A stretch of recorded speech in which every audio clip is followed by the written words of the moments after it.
this podcast theme is all about. Tommy Stout, Stout 97, is back with me once again, and I'm saying day and night because last time the mood wasn't so bright, but now the mood's brighter. Tommy, let's vouch a little bit more into that, shall we?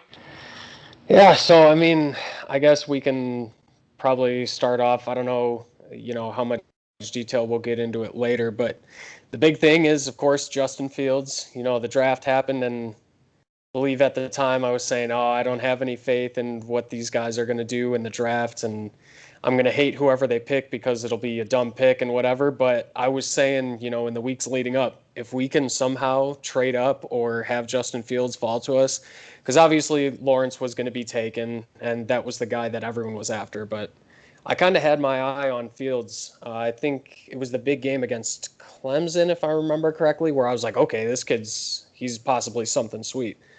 So when he kept falling and falling and falling, I was like, okay, maybe this will happen. And yeah, since then, I mean, I was actually on the phone with my dad as we made the pick, and I I saw the pick like a second before he did, so I was like screaming into the phone. My dad's like, "Oh, who'd we pick?"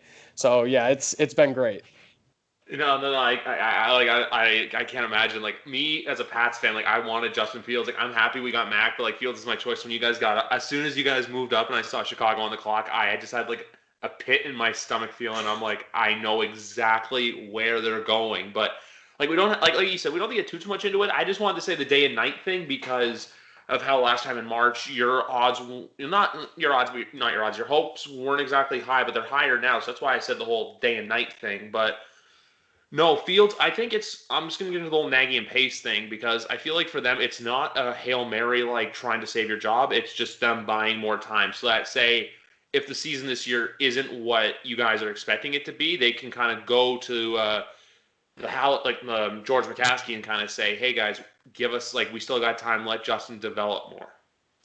Yeah, and that is, I think if there's one, I don't even want to say negative, but if there's one drawback to this whole, like you said, day and night, Justin Fields, and really in general, great draft thing, it's that, yeah, if there's a not so great season, but it's not horrible, then yeah, Nagy and Pace will be able to say, oh, but we got this Justin Fields kid.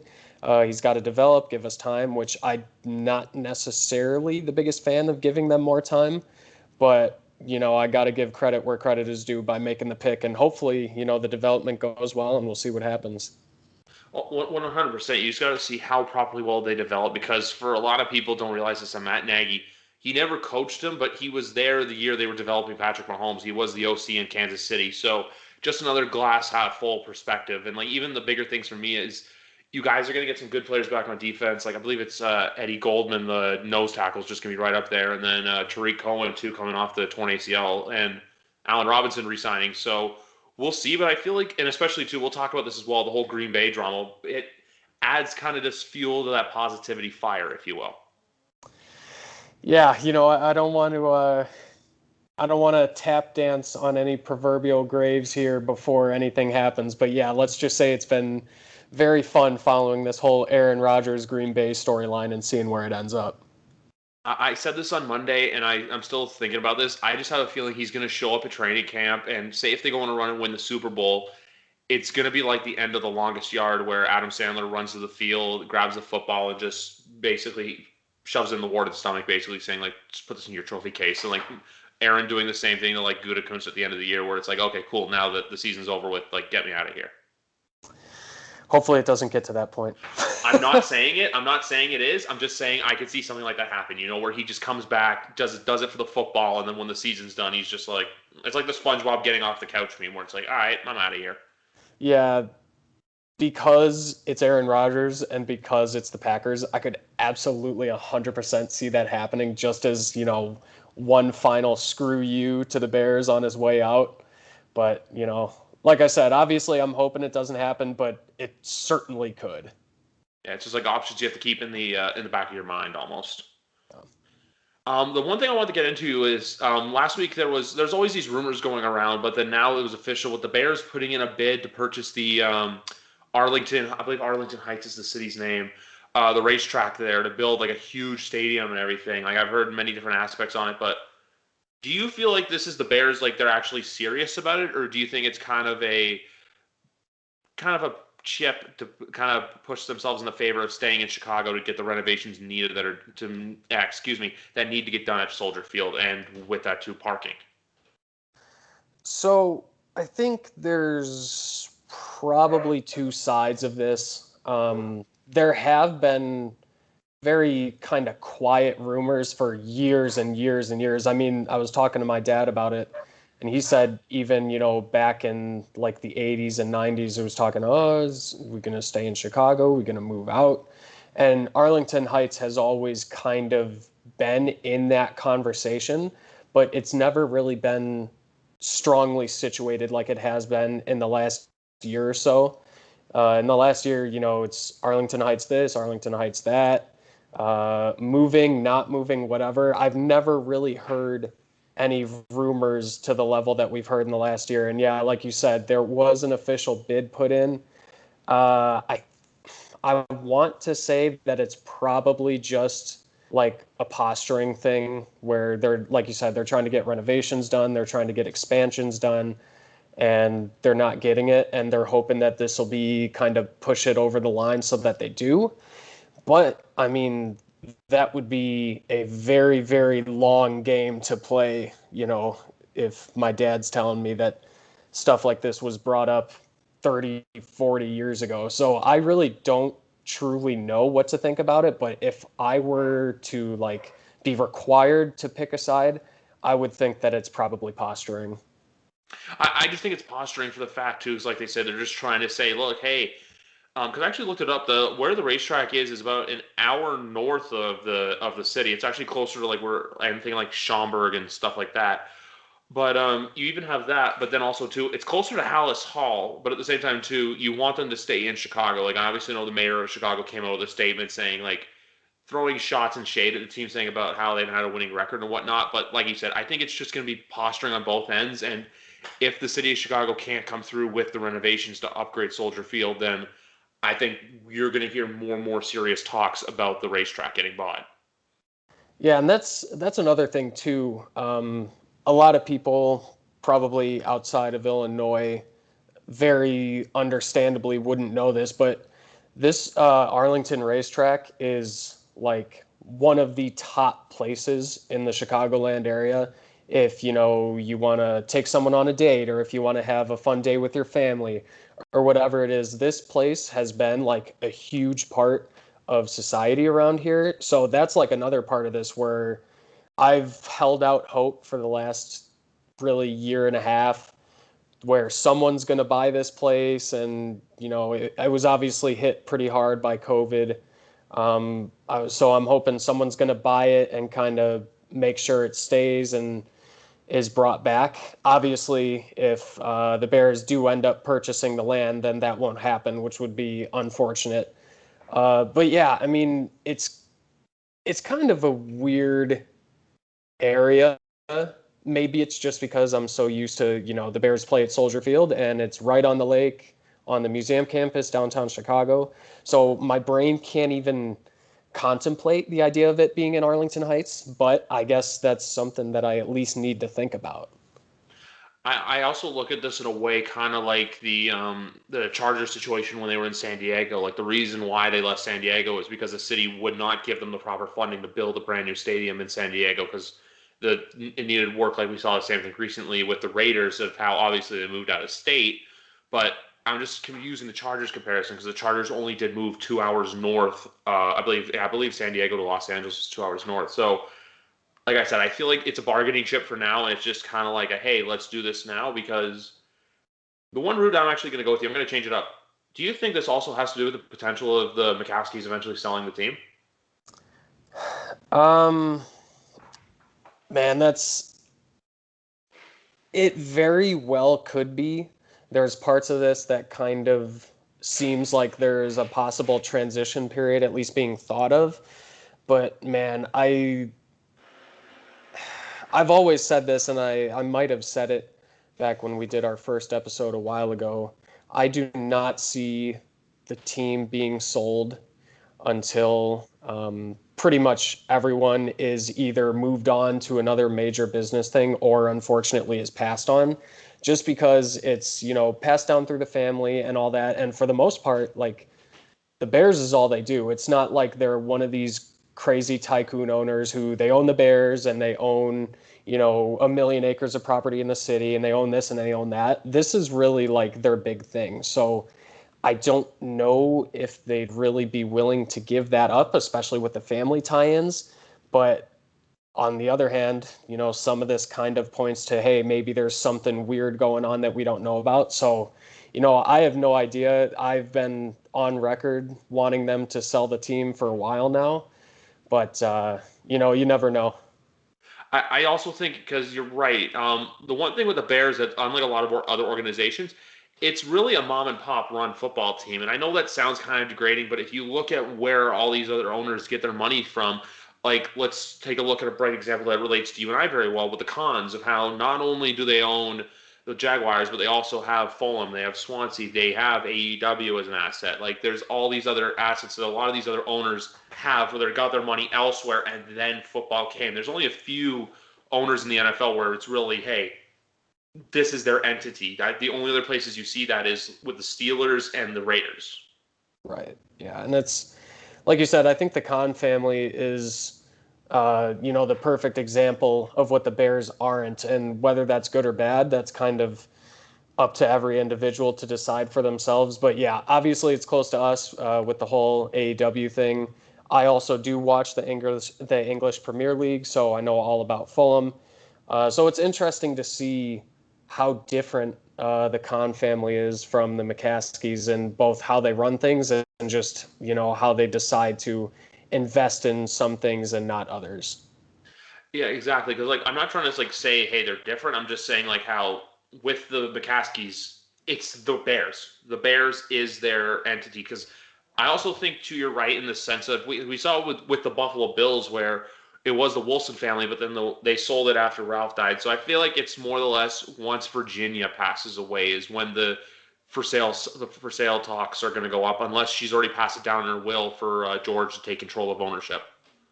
Yeah, I think like you said, as dark as it may be to even think about or bring up, I do think it's once Virginia passes on, unfortunately, is when those signs will go up of, all right, who wants to come buy this thing? And yeah, I just, it'll be a weird day when that happens. It'll suck for a lot of reasons, but also it'll be, hey, it's time to turn over a new leaf and kind of have a little fresh start that we just simply haven't been able to have as Bears fans and as, the Bears as an organization. Yeah, exactly. But even I want to go back to the stadium thing because how you said the racetrack is such an important part. I assume Chicagoland, just like what you call Chicago and the areas that surround it, kind of like how here in Toronto we have we call it the GTA, the Greater Toronto Area. Um, with the racetrack, I feel like you can maybe put another one up, and then also do the Bears have control of the land, so it's very good investments to where you can have, hey, here's the stadium, and then you could surround it with hotels, you can surround it with shops, you can surround it with bars, restaurants, clubs, like I said, shops, all that stuff to where, hey, it's not only a destination you want to go to during football season, but it's a 365-day a year complex that the Bears could build.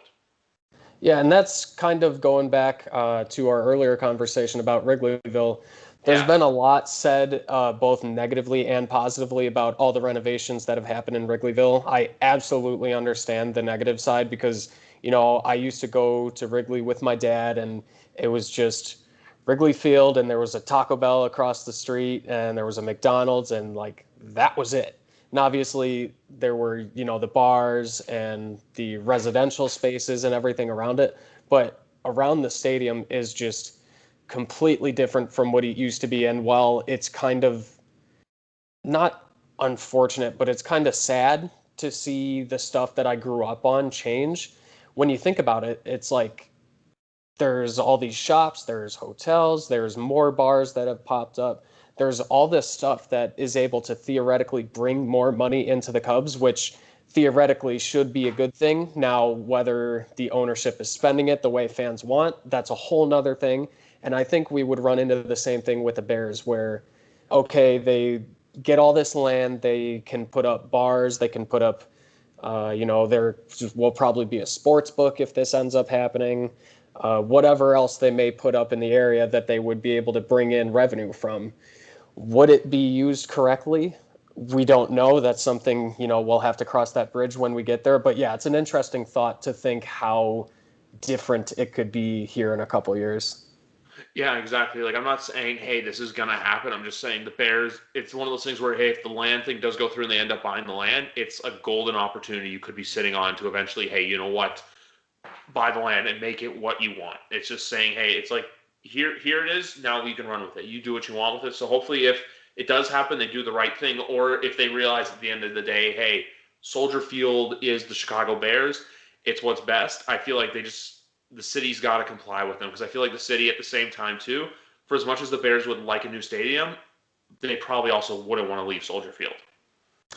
Yeah, and there's just so much tied into Soldier Field. I mean, anyone who's ever been there, they see that there's it's kind of two different stadiums in one. There's one part of the stadium where it's like old Roman columns and this nice, beautiful, old style architecture. And then there's this huge, UFO, pure glass metal structure on the other side of it. So it's kind of a microcosm of the Chicago Bears evolving over the years. And you can see it right on the stadium. Would they want to throw that history away? I don't know. I personally wouldn't, but, again, that's up to them. We'll see how they go about it. I really think they have too much tied into it to actually move on. Same, and like I said, I think at the end of the day, part of me thinks Arlington is a bargaining chip, but we'll see what happens. I think too, it's at the same time where the city of Chicago has to meet with the Bears and kind of get everything down pat and just say, like, hey, at the end of the day, look, hey, we have to get this done. Because the one thing I'll admit actually too is I never seen a game there, but in 2016 when I was in Chicago, I actually got the chance to tour Soldier Field, and from the outside, you don't know what it's kind of like. Obviously, they kept the old features to it, but the inside of the stadium, I honestly thought it was a really nice stadium to go see a game. Yeah, I've been there once. It was kind of in the middle of when they were doing their most recent renovations. It hasn't changed too much since I was there for a Bears game last.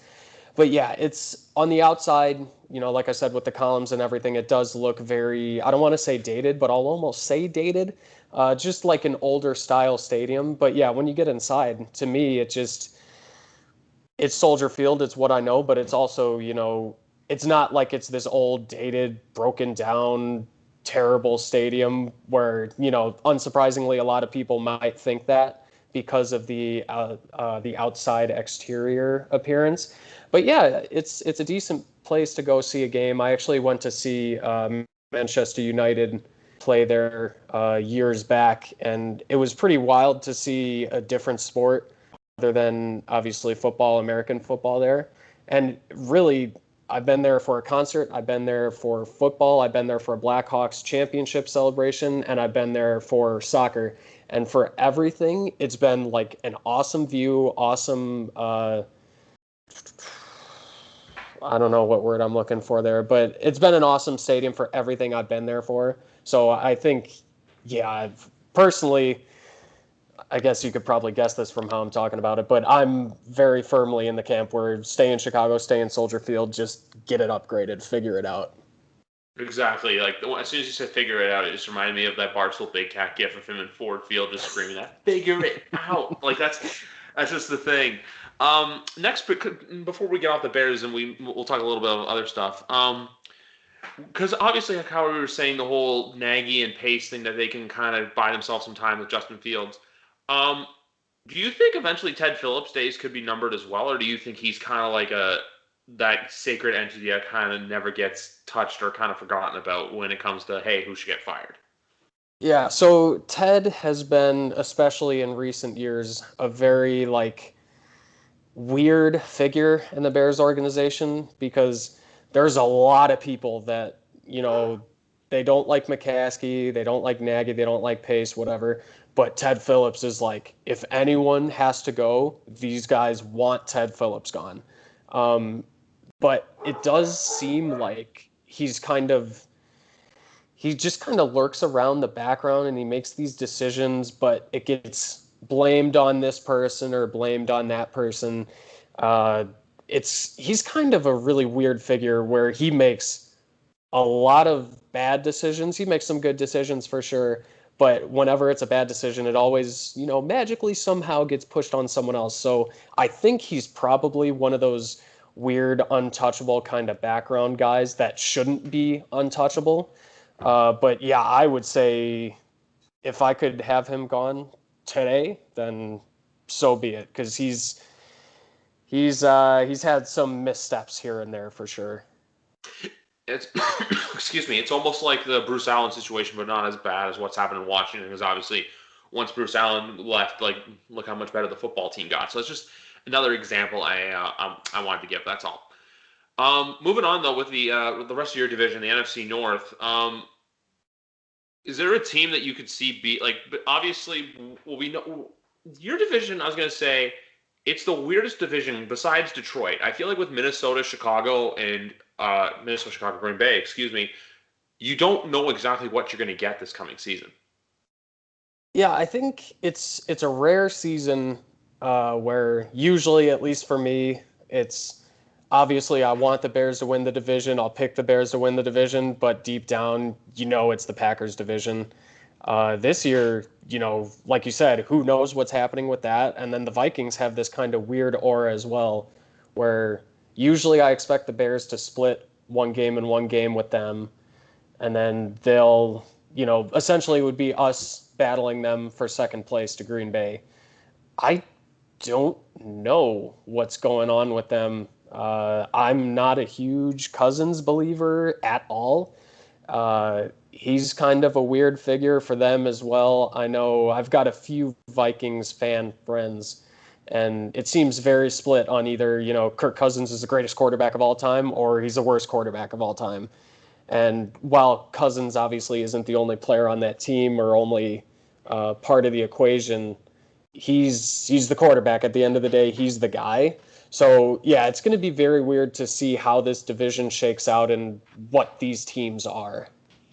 Yeah, exactly. Because like with Minnesota, you never know just based on the facts that hey, it's the alternate year, so they're supposed to be good. But at the same time, too, they'll go as far as Kurt will take them. Meanwhile, with Green Bay, you just don't know. Like Green Bay's a whole other dumpster fire on its own, but Minnesota's just a big one. Like obviously, you guys are you guys. Like if I had to put a number on it right now for you guys, I'd say somewhere between maybe 7 and 10 to let's say 10 and 7, somewhere in that weird like that mixture. But I feel like Minnesota's such an unpredictable entity to where hey, they could win 7 games or they could win 11.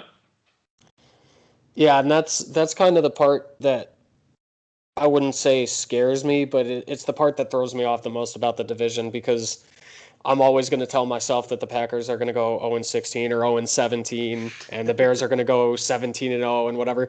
But with the Vikings, it's like, God, I can never get a read on them, and it's always bothered me throughout my years as a football fan. And yeah, I mean, this year is even more. You got obviously the whole Stephon Diggs thing that happened a couple years ago at this point.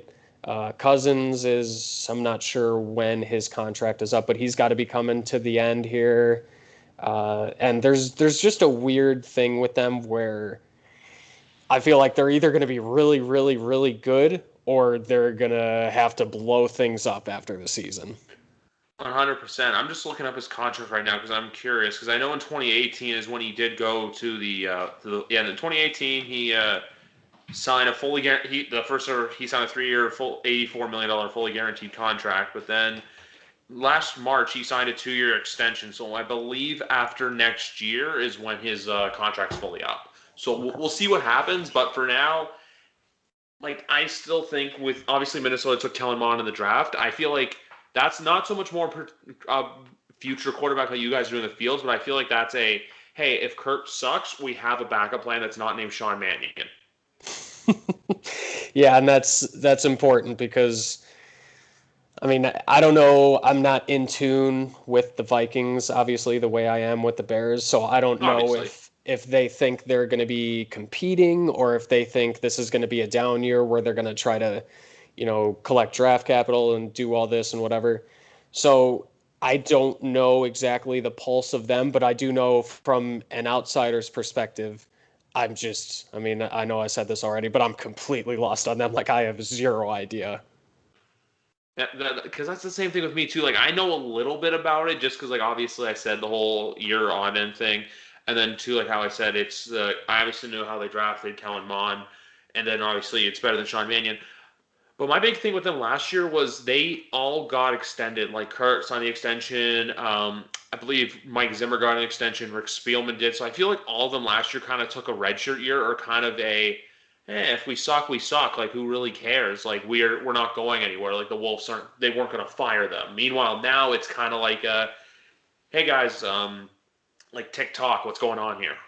Right. Yeah. And at the end of the day, you don't have forever to wait. And I mean, I'm a Bears fan, so I know all about that. But, it's at some point, it's either you got to get something figured out to where, okay, you can have serious conversations about this is exactly our plan. This is what we want to be. This is our identity going forward.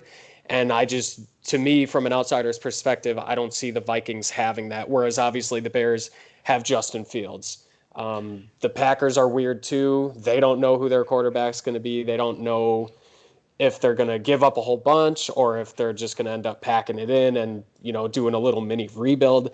I don't know. But yeah, I think from a possibly definitely biased perspective, I think the Bears right now have like the most concrete identity going forward. Like this is what we want to do. No, I completely understand that. Like you said, the Bears have a plan. The one team, like I said, we know what they're going to be, but I feel like they have a plan too. Is the Detroit Lions? Like I don't think they'll probably be good for maybe at least I think 3 years. But you know what? They had a pretty solid draft, and they kind of like are slowly getting an identity. Now I know they're a rival team, and you guys play on Thanksgiving, but it's one of those things where the tide there kind of seems like it's changing almost. Yeah, and I've always been a big Matt Stafford guy, so when that move happened, it was like, whoa. I mean, it was rumored for a bit, so it wasn't that much of a shock, but to see it actually happen, it's like, oh, this guy's not going to be in the division anymore. He's not going to be throwing for 7,000 yards a game against the Bears from out of nowhere, which is always nice. But yeah, I mean, like you said, they're developing. They're starting to kind of collect a bunch of people that could be good for the future. Hopefully they're not, obviously, but there could be something brewing there. I will say though, this this Jared Goff guy. Yeah, it's a very. So he's got talent. Obviously, he's a name, but I don't think he's going to survive in the NFC North. I've always seen him as kind of a coastal guy. He's in California. It's nice and warm and this and that. I think obviously Detroit has a dome, but when he has to come to Chicago, when he's got to go to Green Bay, he's got to go to Minnesota. I guess Minnesota has a dome too now, but it's going to be interesting to see how, if at all, he adjusts, because who knows, it could be something that I've completely made up in my brain, but I don't see him as an NFC North quarterback. No, neither do I. But like the big thing I see with the whole Matt Stafford, Jared Goff dynamic, like I can't wait for this year if Matt Stafford's good with the Rams, where everyone's just like, oh hey, did everyone know Matt Stafford is good? I'm just like, yeah, that's what happens. You put a great player with a good organization. Like, yeah, who knew, right? Yeah, who knew? Like, oh hey, you can be good if you're in the right situation. Oh my God, who would have seen that coming? The team that hasn't won a playoff game since before I was born. But like that's just the thing with the Detroit Lions. Like I even feel Jared Goff too. I think they'll draft a quarterback next year, and then I think 23 is when they move on from Goff. And we all know that that's the other thing with the Lions too. They have 4 picks over the next 2 years, but that's only because they're paying Jared Goff so much money. It's compensation almost, because what happened was the Rams had buyer's remorse and they had to do something. Yeah. And yeah, go ahead. No, I'm just gonna say it's as simple as that. Yeah, and it'll be, like I said, it'll be interesting overall. But, talking about buyer's remorse, it'll be weird to see, how the Lions react long term to this. Because I guess in the last couple days, maybe it was the GM or the owner, someone in the Lions came out and said, oh, no, Goff is our guy. He's not a bridge quarterback, which, of course, they're going to say, first of all. But, just to hear that, it'll be a weird thing where, like you said, do they go out and get a quarterback? I would assume they would. That's yet to be seen, but it's kind of in that weird time period where you've got this guy in Jared Goff that, for all intents and purposes, is probably going to be a bridge guy.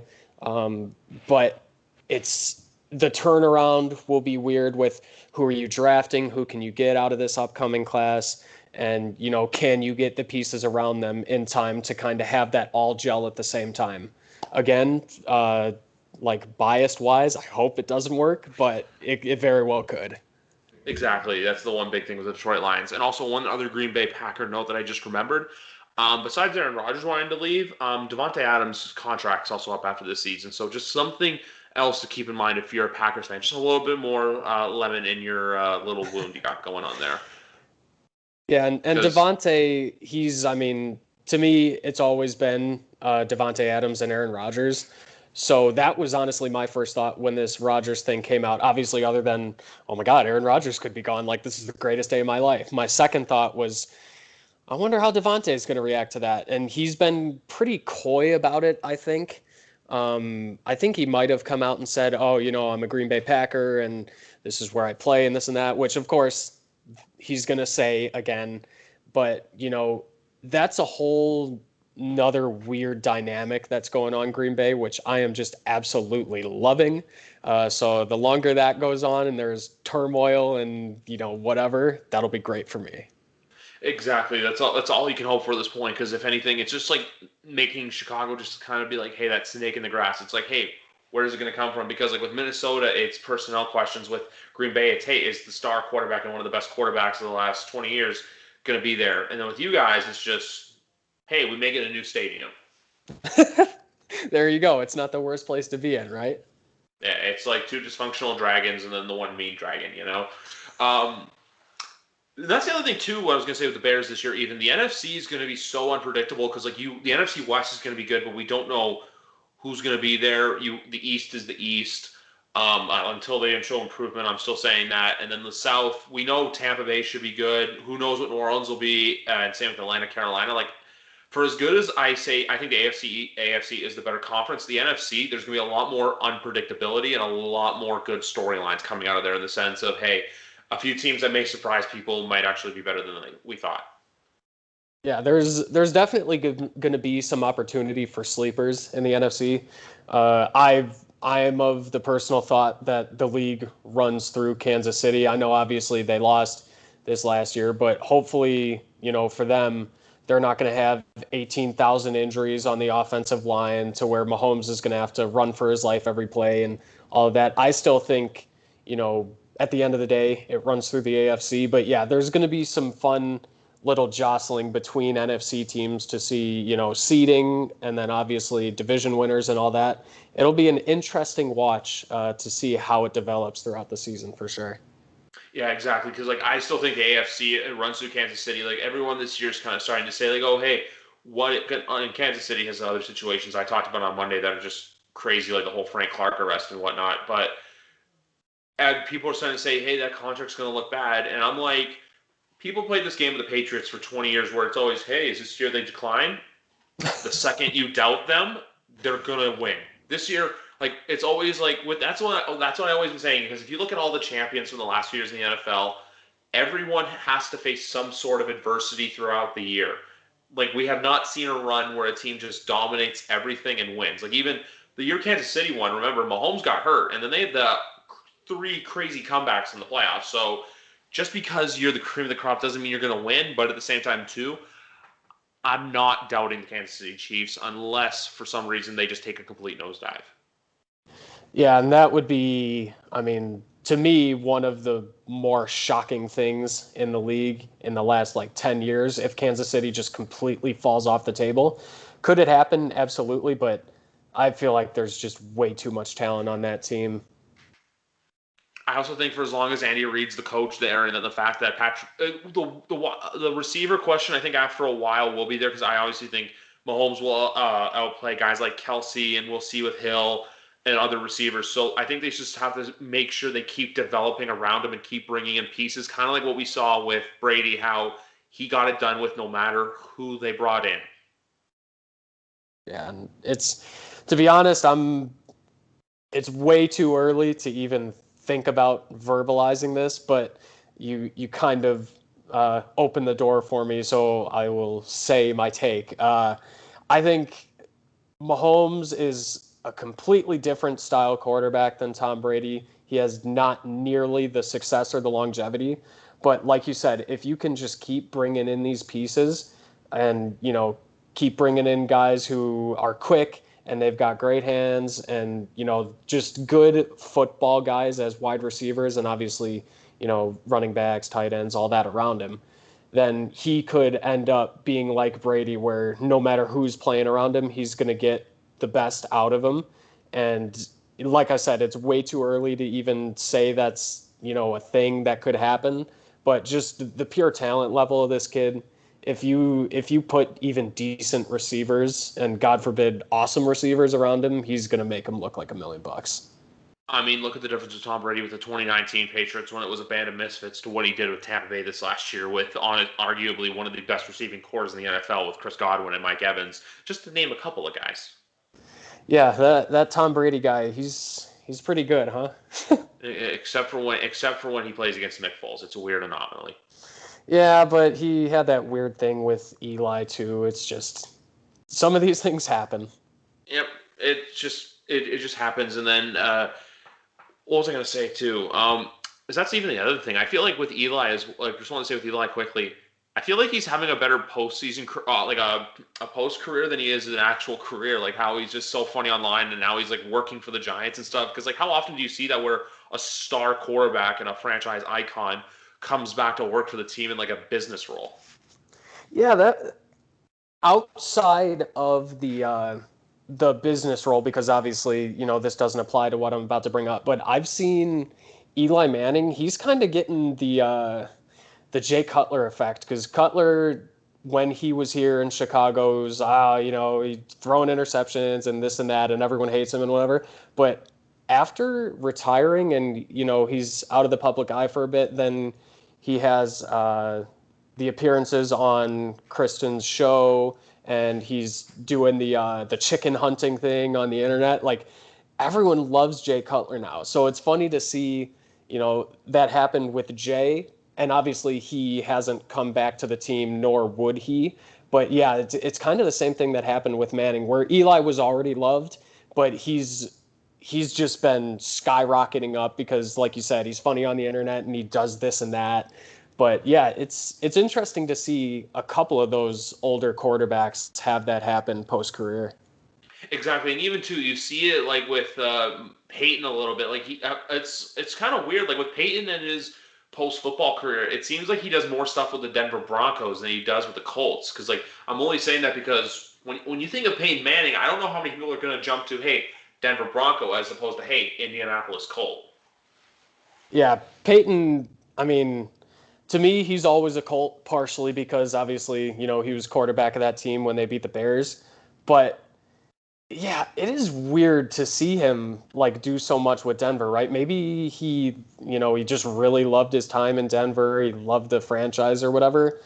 But yeah, I mean, when someone says Peyton Manning, says that name, I'm always going to think of that, blue and white uniform, never ever the orange one. No. I also think he does live in Colorado now full time, so that's probably another reason why he does a lot of work with the Broncos. Even though I know when the Colts do like Ring of Honor induction, stuff like that, he will be in Indianapolis for that. Oh yeah, no question. Yeah, but even going on to some other quick news and notes, the one thing I saw today, I don't know how much attention you paid to this, but the NFL after 2023 is announcing that they're going to be bidding on the Combine, kind of like the NFL Draft. So it's kind of a unfortunate end of an era because the Combine for years has been in Indianapolis, but they're going to start taking it on the road. I did not hear that. That is interesting. With Indiana's and by extension Indianapolis, obviously, with its proximity to Illinois and Chicago, I've actually been by Lucas Oil Stadium a few times, and whenever I've gone there, maybe it's probably just the timing working out. There's always been, NFL Draft Combine 2000 whatever, and there's all these flags and signs up. So, man, I didn't hear about that. I got to look into that. That's going to be a weird change. Maybe after a year, then we won't recognize it like a lot of these things tend to go. But yeah, that'll be weird to see it somewhere else if it ends up happening. It's been in Indianapolis every year since 1987, and I was just looking at it where it's between 23 and 28 that they're going to be able to bid on it. Part of me thinks that eventually they want to end up in LA because where the new stadium is, the NFL Network's going to have a studio compound there. So part of me does think eventually they're going to want to be in LA full time. That's interesting. Yeah, I mean, That's, I guess that would make sense. it's just a take I have because you have the beautiful stadium there, but at the same time too, I've heard stories of reporters and stuff who just love going to Indianapolis because there's all these like signature restaurants that they go to there, and it's just everything's so close together in Indy. So like it'll just be sad to see it go, but hey, hopefully if in that mix they still do include Indianapolis because they know how much the combine means to that city. Yeah, I think that's got to be kind of, if not a home base, then it should be a regular like comeback point because like you said, yeah, I mean, Indy might as well be the home of the combine. So yeah, I'm sure even if they do move to LA or wherever it may be, then yeah, they'll come back and say, "Hey, we're back. Come check this out because I know you guys have missed it over the last 5 years, so give us all your money." Exactly. And I'm not even saying like, hey, they have to put Indy in the mix, but I'm just saying like, don't remember, or even like, excuse me, I'm not saying the LA thing's going to happen. It's just a rumor I've heard, and it's a take I kind of believe in.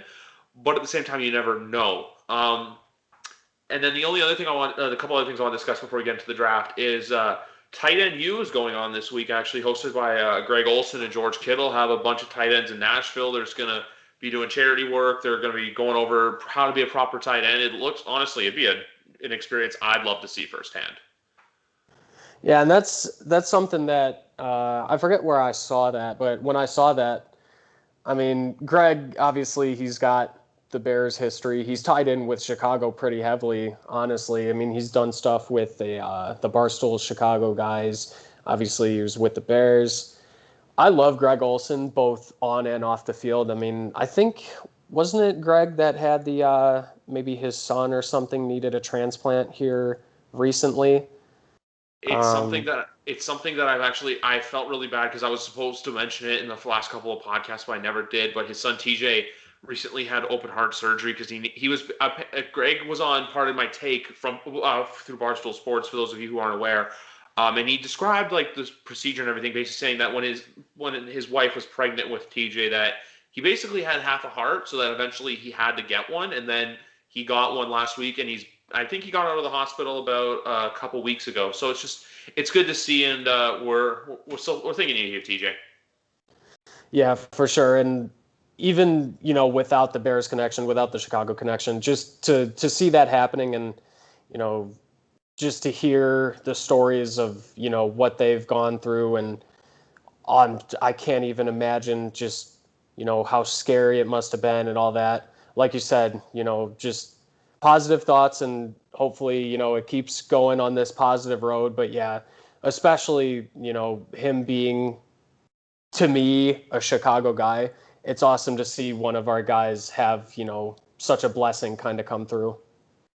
Yeah, exactly. It's like even the other day how it's right before I recorded on Monday, and right before we recorded was when the Carl Nassib news came out, and then last night it came out that his jersey over the last 24 hours was the best-selling jersey throughout all Fanatics platforms. So for as much as football fans can like, because my mom says this all the time that she feels like the fans get way more into the game than the players do. How the players just see it's a game, like how they shake hands at the end of the game. Meanwhile, fans and part of me is just scared that like the amount of fighting that's been up in stadiums, whether it be baseball, whether it be Suns and Four, you see more fights in the stands. I was just kind of worrisome that hopefully the NFL is not a fucking chaotic shit show this year with fans in the stands. So back to the point I'm making is that it just shows that, hey, for as much as football fans can hate each other, football as family is an actual thing. Yeah, and it's been beautiful. I mean, like you said, the Raiders guy, I'm sorry, I forget his name, but yeah, seeing Carl that. Nassib. Yeah, thank you. When it first came out, I was like, oh boy, this could be interesting. And obviously, I'm sure there's a whole bunch of dark corners of the internet where it's the usual, this guy this guy that. But yeah, to see pretty much, at least from what I've seen, the general football family, whether it be the actual NFL itself or, other players, other fans, be so like accepting and positive about it. It's been awesome because when the news first broke, when he first made that, I think it was an Instagram post, my first thought was, oh no, this is not going to be a good few days on the internet. But thankfully I was proven wrong. Yeah, for as much negativity as there is in the world, there always is those shining lights of positivity, and you honestly just love to see it. Oh yeah, no doubt about it. Yeah, because even too with that, like my only fear is too, like how you say there's the dark corners of the internet. My only other fear too is that because it's not like he's just a low tier NFL like practice squad guy. Now he's an active. I'm sorry about that. Sorry about that. Siri decided to make a sporadic appearance for some reason. But my big thing is just you know what? Never mind. I'm not going to say anything. I was just going to get into the whole potential about it because there is going to be some people who are uncomfortable with it because of how people sort of view certain life. Apparently, there's a lot of Christianity within the NFL. But you know what? In today's world, just all I care is that he's accepted, and the fact too that something simple as this is, hey, not only did he do a very courageous and brave thing, but the fact that people are buying his jersey and supporting him, and the fact that he donated all of his money to a very noteworthy cause for LGBTQ plus community. Yeah, and to me, that's the best part about it. Obviously, outside of him feeling comfortable enough to come out and really just to be him, is that, he's made this donation and people have pretty much universally commended that. But then, yeah, like you said, people going out and buying his jersey, and I'm 99.999% sure that a lot of those probably aren't even Raiders fans. So at the end of the day, I mean, this guy, whether you believe in him or not, as a football player, as a human being, he's doing great things for himself and the communities that he's in. And really, I mean, at the end of the day, the NFL is about money, and he's making a lot of money for the NFL, and I hope that they're going to make some kind of pledge or donation or whatever. I don't know if they already have. I might have missed something, but hopefully there's a part of that comes out to add to his donation. That would be really cool. I don't think they had, but I would agree with you. I feel like the NFL, or even if the Las Vegas Raiders and Mark Davis made a donation to like a charity like the Trevor Project, like they said, that really helps. I believe I made a mistake on Monday. I said what the charity's for. It's more of like a hotline for anyone who may be suicidal, who has trouble coming out of who has trouble coming out. They can call and just have someone to talk to. So it's just the fact that it's a cause like that. It's also very, very great to see. Yeah, and it's just, really, like you said, I know it's an overused statement and it's kind of like a joke at this point, but I mean this sincerely when I say it. I really do love to see it because, I mean, years ago, this kind of stuff would not have the same reaction. And, I mean, we even kind of saw it with Michael Sam. Obviously, it's a whole different situation because he wasn't at all, a regular player like we have here. So it was a different thing, but I remember at the time he was not exactly welcomed with open arms. So it's awesome to see kind of the transition we've made from what was unfortunate then with a lot of negativity and vitriol to now it's been pretty much unanimously supportive and positive, which is awesome. Exactly. You couldn't have said it better. It's just you love to see it, and we wish all the best for Carl in the 2021 NFL season. Well, anyway, just before we wrap up here, I'm doing the first ever YWC Football Talk Draft as I get closer to 100 episodes because this is actually number 94. I like to get creative and just do some new stuff. So we're going to do a draft today, and today's draft is coaches we think that are going to be on the hot seat for 2021. And because I do not have a trivia question or any social media managers to do numbers, I'm going to give you the first pick, Tommy, of a coach you think that you think could be or you think should be on the hot seat going into the season. Okay, so I think this might be a fairly obvious pick. Do I think this is the most hot seat in the NFL? No. Do I think it even should be? No. But I got to go with Matt Nagy first overall. I feel like I would not be true to myself if I wasn't taking Nagy. Like we said earlier, he's kind of bought himself a bit more time with Justin Fields, and I think probably rightfully so. But just the past years of the big thing that will always stick out to me is when he came out after, I forget which game it was, but basically said, "Oh, I'm not an idiot. I know we have to run the ball." And then the next game, he threw the ball like 62 times or something like that. Just, there's a lot of things this guy does that rubs me the wrong way, and I know a lot of Chicago fans feel the same way. So while he may not be the hottest seat in the NFL, I got to go with him first overall. You know what? I don't blame you at all, because for all we said that, hey, they could buy years if they miss the playoffs and have like a ant season. If they like go 5-12, or if they mismanage Fields and don't wait to put him in, like, yeah, then it's gonna be, you're shooting yourself in the foot. But at the same time too, it's that weird double-edged sword where, hey, he could be, but he might also not be. But if I had to say anything, I feel like his seat is like, it's toasty. It's not hot. It's just like, it's a little, like, you sit on it, it's like, ooh, that's hot. It's like when you take a bite into a hot slice, like you have a little bite of a bite of a hot slice of pizza, you know? I like that. I like that. That's a pretty good description. Yeah. And just moving on to mine, my first one, I'm going to go with Cliff Kingsbury of the Arizona Cardinals. For those of you who don't know, I'm a big Kyler Murray fan. I like the Cardinals as a team. I'm a bit of a quasi-Cardinal fan, if you will.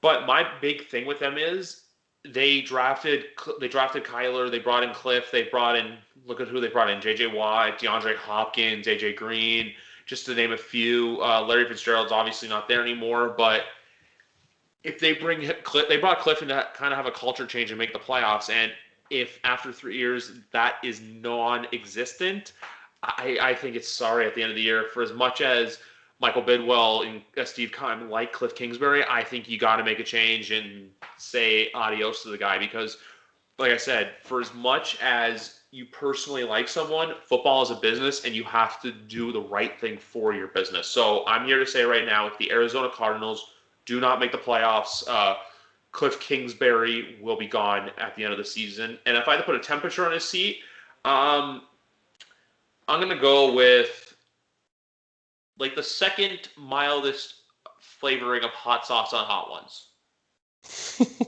Okay, yeah. I'm putting these metaphors on it.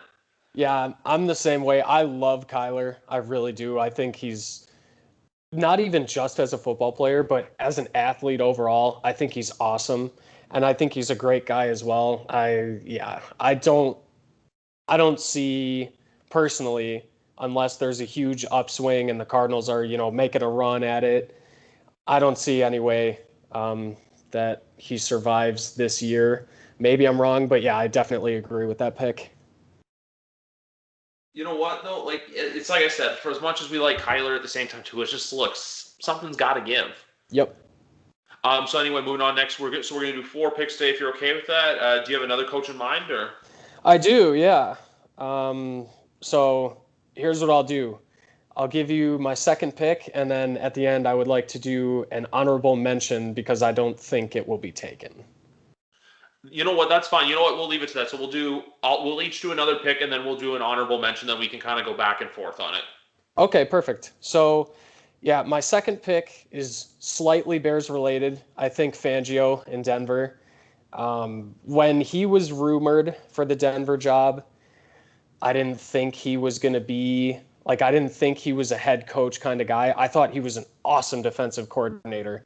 And, I think that was backed up by how well the Bears were put together and were schemed for those years. But I think he's kind of out of his depth. And obviously it's not his fault that Drew Lock hasn't necessarily been the greatest quarterback of all time. And there's not a whole lot looking up for Denver. I think at the beginning of this Rodgers stuff, I think that was a projected landing spot for him, so maybe that could be a catalyst if they somehow get Rodgers. Do I think that's going to happen? No. But I think even if they did get Rodgers, as great as he is, there's just Denver, something's got to change. Much like Arizona, something's got to give. And I just don't think that Fangio is the right guy for that job, unfortunately. I completely agree with you. Fangio was going to be one of my picks. I liked him in Chicago as defensive coordinator. I always thought and like, I know there's some guys where it's like, hey, look, he's getting his due. Excuse me. But I feel like with him, it's just, you're a better defensive coordinator than a coach. And in Denver, you've got this great defense, which obviously had injuries last year. Then you have a pretty solid offense, but your biggest question mark is your quarterback. Like, the way that this team is put together right now kind of reminds me a bit of the 2018 Bears squad, where it's like quarterback is the big question mark. And if either they do end up starting Drew Lock and they finish with a horrible record, or they, go Bridgewater, it's the same thing. If they're like a 5-6 win team at the end of the year, Fangio's, it's like I said, it's the same thing as like we said earlier, something's got to give. Yep, completely agree. Could not agree more. No problem. Before we do honorable mentions, I'm going to do my next one. And for my next one, I'm going to keep it in your same division. I'm going to go with Mike Zimmer of the Minnesota Vikings. Just for the simple fact, I know we said obviously there's a whole hot and cold years, but I think this year it's more important than ever to win. It's more important than ever for them to do well, considering what they've got. They've got Cousins on the contract. You also have Justin Jefferson, who's a hell of a receiver on a rookie deal. They did good jobs to upgrade the defense. They also upgraded the offensive line. You've got Dalvin Cook in there. It's a big now or never year for the Minnesota Vikings, because the Vikings are always that franchise that besides 2018, they've always been that they're never good enough to win a Super Bowl, but they're not bad enough to be a bottom 10 team in the NFL. So I feel like this year, not only do they have to make the playoffs, but I think, and I'm not even saying they have to win the Super Bowl, but I feel like their aspirations should be to make it to at least the divisional round. I know you don't like hearing that as a Bears fan. It's just, that's how I feel like things should be in Minnesota going into this season. Yeah, I completely agree. He's obviously definitely on my list as well.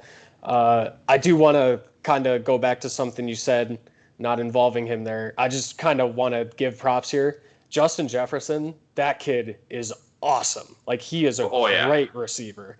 But yeah, kind of going back to the coaching, like you said, it's a do or die year. And for me, I wouldn't exactly want Cousins to be leading a do or die year. And I also wouldn't want Zimmer leading a do or die year. So yeah, I think he's definitely on that edge there, where if they make a run, then obviously it's okay. Maybe he's building something. We're figuring something out in Minnesota. But I just don't think it's going to end up that well. And I think he will be gone. Yeah, and my big thing with them too as well, if you haven't noticed, the Minnesota Vikings really have been a carousel for offensive coordinators, because that's the one thing, because Zimmer obviously is a defensive-minded head coach, so when you do get a good offensive coordinator in there, they're going to get a head coaching job eventually. And last year, obviously, Gary Kubiak retired, so now it's his son. I want to say it's either Clint or Brock. I'll look it up when you're doing your honorable mention, but yeah, it's the same thing. Like, it's like Zimmer, look, you got to be better. Like, they have to have the defense running well, and you got to get Cousins producing. Yeah, it's shaping up to be a weird one in the NFC, because I've already got two coaches, and I would possibly say three, on a at least semi-hot seat. So it should be a weird one in the NFC North coaching-wise. Oh, it's Clint, by the way, for Kubiak, by the way. It's Clint Kubiak. But no, I don't blame us going for NFC North, because when I think about it, there's more NFC North coaches, because last year, obviously, there was a lot of firings within the AFC. Right, yeah. Yeah. For honorable mention, which way are you leading? So for an honorable mention, I want to go with an old, not so much friend of mine, McCarthy in Dallas. He hasn't been fired yet, right? No, he has not been. Mike Nolan, the defensive coordinator, who famously got Tabasco sauce while eating hot wings during an interview, like a Zoom press conference, he was let go for all the right reasons. But no, Mike McCarthy, as of this recording, I should say, is still head coach of the Dallas Cowboys. Yeah, so obviously he had years in Green Bay where, good stuff happened and whatever, but him in Dallas, like, it just, first of all, it was weird for me right away, because obviously he's not with the Packers, so that's weird as it is, but he just doesn't he doesn't seem like the guy for anyone to me, and he never has. That's probably a lot of, pro Bears, anti Packers bias kicking in. And obviously, it's not his fault. It's no one's fault that, Dak had that just brutal injury. Um, the season is almost 100% different if Dak doesn't get that injury. But I feel like even before Dak went down, I feel like they were kind of sputtering. I think it was only a couple games, maybe 5 or something before Dak got hurt. But it seemed like every week it was like, oh, the Cowboys could have won, but they did this, or the Cowboys could have won, but they didn't do this. And I saw a lot of kind of people going after McCarthy for it. So obviously not being tapped in to the Cowboys a whole lot, it might very well be that he's not the worst coach in the world, but he's a guy for me that has always, I've got him always on the hot seat, so I had to throw him in there. You know what? You stole my honorable mention pick, but I just feel like with him, it's just Dallas. We all know they have the unrealistic expectations every year. Where it's, we them boys, how about them Cowboys? We're going back to the Super Bowl, something you haven't won since this host was 2 years old. But with Dallas, though, like it's kind of like Minnesota in a way, but besides the defense is porous at best. You've got Dak, you got him paid, you got good talent around him receiving wise. We'll see what the hell happens with Ezekiel Elliott this year because it's not looking good right now. But all in all, I like the pick because look, something's got to give, and when you are the head coach of that franchise with the star, there's immense pressure that comes with it. Like no matter how much we love to rag and hate on the Cowboys, there's a lot you got to give because think about it. They're always the team, no matter how bad they are. They'll be on primetime every year. No matter how bad they are, they're going to be in that prime Thanksgiving Day slot. It's one of those things where, look, something's got to give because otherwise, if it doesn't work out this year, I think you let him go and then you let Dak help pick who the next head coach is going to be. You don't do like the whole Deshaun Watson where it's just, hey, management's going to pick who they want. Because that's another take that I have, and that is, for as long as Jerry Jones is the general manager of that team, they will not have any success as a franchise. Yeah, I'm kind of in the same boat there, especially on the Dak thing. I think obviously you get him paid. You hope that he returns to kind of pre-injury Dak and possibly even better. Will that happen? Obviously, that's yet to be seen. But I do think you have to have him in the room constantly. Okay, do you like this guy? What do you want in a coach? Who do you like? Who do you not like? Because especially when you're paying a guy like that and you want him to be the guy that, brings you to a Super Bowl, you got to have him in on those decisions. And if not, then who knows? Maybe a couple of years down the road, we have ourselves another Aaron Rodgers situation. But yeah, I think you got to have Dak be a huge part of it when and or if that time comes. I do want to bring up something that I completely, forgot about. I glanced over it in my brain as I was making my honorable mention pick.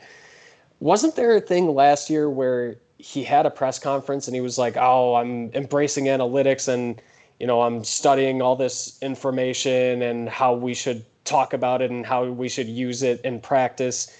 And then a couple of games later, he was like, no, just kidding. Like, I didn't actually mean that. I feel like that was a big thing. He may have done something like that. Because I remember his introductory press conference. He was like, yeah, I took a year off. I was watching all this film. I was doing all this stuff, which we all saw was clear bullshit from the beginning. But no, I'm pretty sure somewhere along the lines in the season, like, I don't pay much close attention to Dallas Cowboy press conferences because why should I? But I know that I'm pretty sure something like that did happen. So you're not wrong. Yeah, and that's just, if he wasn't on the hot seat before, that's just an insane move as a head coach to just don't say it at all if it's not true. And then especially don't come out later and say, I was just kidding. Like that was a lie. Why would you say that? No, you can't do that. For mine, there's a route I want to go, but I'm just going to say it quickly. I wanted to go John Gruden, but he's not going anywhere because of his contract. Yeah. So I'm going to go with the AFC because both of my picks are NFC. I'm going to go with Zach Taylor from the Cincinnati Bengals. He's going into his third year. This is we'll see how Burrow it's a similar situation to Dallas where we'll see where Burrow comes back from the ACL. But with But with Taylor, it's kind of a year where it's like, look, something's got to give. You got to get everything going. You got to put the right pieces in place because you're in a year where you're in a very tough division. I know Pittsburgh may take a step back. We don't know what Baltimore's going to be, and everyone expects Cleveland's to be the Kings of the North, no pun intended. But with Cincinnati, there's got to be progress there. I'm not saying make the playoffs. They go out there and finish 6-11. They go out there and finish 7-10. I think that's a successful season in my books for them. Realistically, though, I think they'll win 5, maybe 6. But you gotta not like say if you do be like that. My only thing for them is you gotta be in every game. You can't be out there continually getting your ass kicked. You gotta be out there saying like, hey, look, we may have lost, but you know what? It was a 35-31 kind of game. You got to go out there and show, hey, we're building something for the future. And I think if you don't do that, Zach Taylor's days in Cincinnati are slowly going to be numbered. And a hot take I'm going to add to a pick of mine from earlier, because I know Bengal fans want this. Their ideal scenario is that Taylor gets canned, Zimmer gets canned, Zimmer comes back to Cincinnati, where he was a defensive coordinator in 2013, and takes over the Bengals head coaching job in 22. That could be pretty interesting. Yeah, he's kind of in this weird position where I almost feel bad for him, at least as bad as I can feel for, an NFL coach that's making $18 billion a year or whatever. He's kind of got to hang his hat on Joe Burrow. And after the injury he had last year, like, these injuries can be so tough to come back from. And as talented as I think Burrow is, and I think we all saw it, with LSU, and, we saw it in flashes when he was playing with Cincy. God, especially those leg injuries, man, it's tough to come back on. And at least for me, if I was the coach there, I would, be like unable to sleep at night thinking, oh my God, like we're building all of my hope around this kid who has all the talent in the world, but is coming off of a terrible injury. That would make me very, very nervous. Yeah, like that's the big thing too. It's like you have this golden goose, but your golden goose tore his ACL in his rookie year, so you don't know how well he's going to rebound from that. And you don't want the whole. I'm just like you don't want him playing scared. So if you can build his confidence back up and get his talent back up, you're good. But like I said with Cincinnati, you just got to. That's just the route you got to go because, like I said, look, for as good of a team you have, you got to show signs of progression. If you don't show signs of progression, you got to change it up. Yep, absolutely. Yeah, that's the only thing. But anyway, is there anything else you want to touch on today before we wrap this episode up? Yeah, I guess I might go out on a limb here. I think, the Bears draft was universally loved by pretty much everyone. I saw a lot of A's, A minuses, pretty much B plus at the very worst. Obviously, Fields, with good reason, is going to get all of the attention from this rookie class. But I think, especially, I know we drafted a tackle, we drafted an interior, and I think we drafted both interior and exterior guys. I think the big strength, the big weakness for the Bears, obviously outside of the question marks at quarterback the last few years, have been a very inconsistent and kind of aging and not so great offensive line. Am I expecting these draft picks to come up and be these monster linemen right away and they're inserted game one and we're good to go? No. But, I mean, from everything, all the tape I've seen, all the scouting reports that I've read, I think, obviously we're all excited about Justin Fields, like I said, for good reason. But I think these linemen are going to be something to look forward to because at the end of the day, you got to protect Fields, man. You got to protect your quarterback no matter who it is. We saw that with Mahomes. So if we can end up looking back on this draft as, hey, we got our guy at quarterback and we also got two really, really solid guys that are going to be here for years protecting him, I think that's kind of an underrated part of the draft that not a whole lot of people are talking about. I just wanted to touch on that. No, it's all good, and because one player I like that you guys got later on is Daz Newsome out of North Carolina, and even Khalil Herbert. They're guys, I'm not saying they're going to come in and be like all pro or pro bowlers, but they have a lot of potential if you develop them, right? So we'll see what happens with them, and we'll see where it goes. But look, if I'm a Bears fan, it's not all like, oh, it's the same doom and gloom. Like, hey, it may be because it's June 23rd. The end of the season's still 6 months away, but that's the love-hate relationship I have with this game, is where now is the nothingness time of the year, but I love it because year-round you can always talk about what you think your team is going to be. Like, for example, when hockey's over, you kind of want to, for as much as you want to think about it, you only do it for a few days and then it kind of goes away. But with football, you're thinking about it year-round. Yeah, for sure. And it's weird how sports are like that, where they're so different from each other when at the end of the day, they're all sports. But yeah, I mean, it's always something that I've done. Usually it's with friends, with my dad, whoever it is. It's like, how are the Bears going to mess up this year? And who are we going to make mistakes on and this and that? And this year it's been, really positive. So it's been nice because usually I hate talking about the NFL in the off season because it's all negative for me and whatever. But this year I've loved it, man. Just talking about the upcoming season and the upcoming seasons past that. It's been a nice change of pace. And yeah, I totally agree. It's kind of its own monster where we're talking about it 24/7, 365. Exactly, because it's the famous line from Concussion, the movie Concussion with Will Smith, where the one doctor goes, "The NFL, they're a corporation. They own a day of the week. Like, if you think about it, they only play one. Your team plays once a week, but you know what? Sundays after Labor Day through till the middle of February, you have something to look forward to." Yep, absolutely. And that's a beauty about this game. And also, too, before we know it, training camp will be here. Fantasy football drafts will be occurring. And I'm also here to encourage and tell you guys that if you draft before August, the middle of August, not even the middle, if you draft before August 26th, no. You draft minimum 2.5 weeks before the season starts. You should not be drafting, because there's people who draft in July. If you're in a league like that, or if you're in a league that goes till week 18 now, that's a big no-no for me.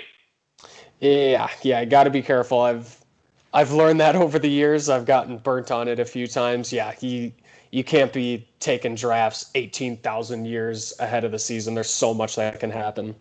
Exactly, injuries and everything like that. Like, I remember 2 years ago, I was in a league where the draft happened on a Sunday, and the night before is when Lamar Miller tore his ACL and Andrew Luck retired. So and the draft was like, I literally told the commissioner, I'm like, hey, I guess we got off lucky with the draft being Sunday, and he hated it because he wanted the chaos. And I'm like, for as much as you can get the chaos, I'm not really that big into it, so I didn't totally mind it. Yeah, fair enough. Yeah, that's all. Well, anyway, folks, that's going to do it for episode 94. Because I did 2 episodes this week, I don't know. I'll probably be back the week of July 5th because I am out of town next week. But, Tommy, it was a blast getting to talk to you once again. Hopefully we can do this sometime before the season begins. I felt like calling it day and night, or I may do it just day and night, and then I'll put the bear, and then I'll put the arrow going down emoji, just so it's like day and night, bear down. I love that. I love it. Yeah, I'd love to hear it. We had a blast talking today, and we'll have to do it sometime again soon. Hopefully sometime before the season begins. Yeah, for sure. I look forward to it. Just let me know and I'll be back. You know what we'll do? I'll slide in those DMs. But anyway, folks, from Tommy and I, thank you very much for listening to episode 94 of YWC Football Talk. We'll be at 100 before you know it. Good night, everyone. Bear down.